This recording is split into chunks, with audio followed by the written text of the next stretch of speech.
Salut les petits et les grands. Sur cette chaîne, Contes et morales, nous allons apprendre et nous amuser ensemble grâce à des contes fascinants. Des histoires qui nous feront réfléchir, grandir et devenir de meilleures personnes. Allez, c'est parti les amis pour une nouvelle histoire. Approchez-vous. Vous êtes-vous déjà promené en forêt? Vous y avez vu les allées, les arbres qui semblent vouloir toucher le firmament et qui étendent leurs ramures pour vous offrir leur ombre.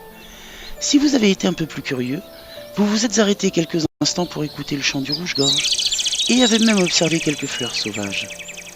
Approchez-vous encore, car un grand événement va bientôt avoir lieu, dans le secret d'un lit de mousse épaisse. Le carrosse est prêt. Il est composé d'une coque de noisettes et capoté d'ailes de libellule. Le cocher, un bousier noir au reflet bleuté, prend les rênes faites de fils d'araignée. Les roues sont taillées dans des branches de houx, arrondies avec soin par les termites. L'attelage est constitué de 6 gros hannetons au reflet d'or.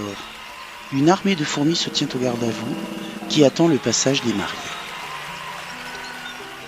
C'est elle qui sort la première. La fée est parée d'une robe tissée par le vent dans les branches du plus vieux chêne de la forêt. Le sylphe porte un costume de tendres feuilles de charme, patiemment taillées par les chenilles. Les fourmis se penchent sur le passage pour saluer ceux qui deviendront les gardiens de ce temple de vie. Le cortège progresse.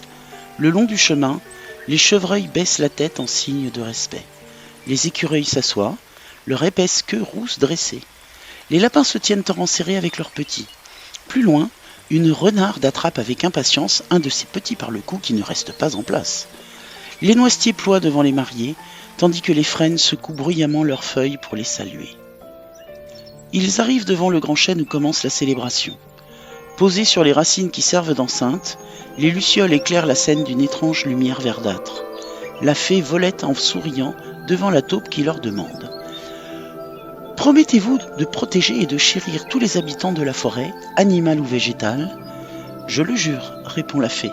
« Je le jure, répond le sylphe.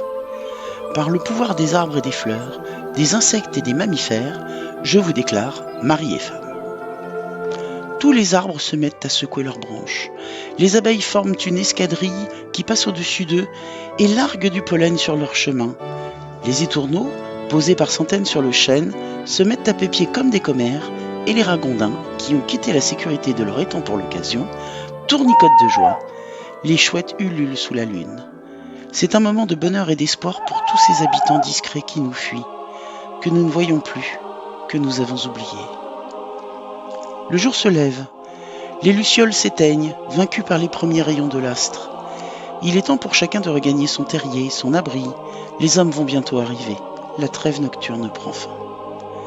Les gardiens de cette vie sauvage retournent ensemble dans leur foyer, au creux d'un vieux charme, au tronc blanc, et s'endorment l'un contre l'autre. Moralité, ouvrez vos yeux et votre cœur, et vous pourrez voir l'infinie richesse de la vie sauvage.